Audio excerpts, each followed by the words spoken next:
Ya, kembali lagi. Hari ini kita akan membahas mengenai kesehatan perbandingan antara penyakit tuberkulosis dan HIV. Ada pertanyaan yang cukup menarik. Kalau tuberkulosis dan HIV itu mana yang lebih menyeramkan? Oke. Jadi, kalau saya pribadi saya menjawab tuberkulosis lebih menyeramkan. Karena kenapa? Hari ini tuberkulosis masuk 3 besar atau nomor 3 penyakit yang mematikan di Indonesia setelah jantung dan stroke. Jadi tuberkulosis nomor 3 ya hari ini. Dan pemerintah ini mengeluarkan dana yang cukup besar untuk penyakit yang namanya tuberkulosis. Penyakit menular yang paling menyeramkan di Indonesia hari ini adalah tuberkulosis.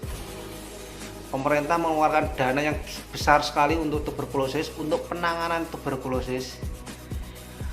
Bahkan bisa dibilang dana yang paling besar setelah COVID itu adalah tuberkulosis. Dana yang dikeluarkan dari pemerintah. Oke.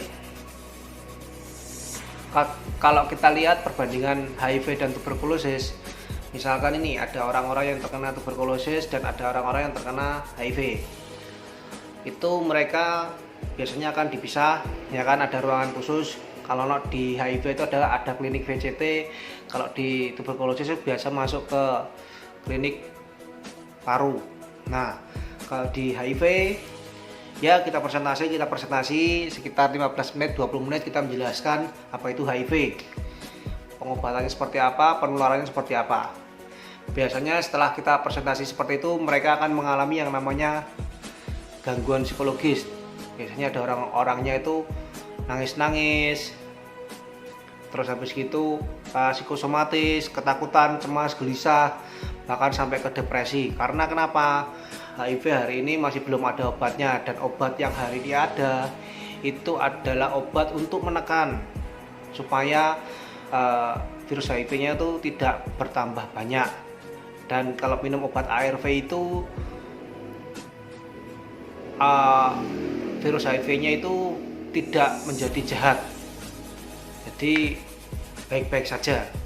Kalau minum obat seperti itu baik-baik saja. Nah, tapi yang membuat mereka depresi, shock itu adalah obatnya yang harus diminum seumur hidup. Itu yang membuat mereka depresi.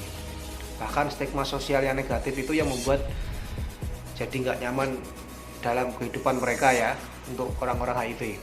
Nah, sedangkan obat orang-orang yang tuberkulosis, mereka tidak mengalami depresi, hanya saja kadang ada orang yang mengalami drop fisik.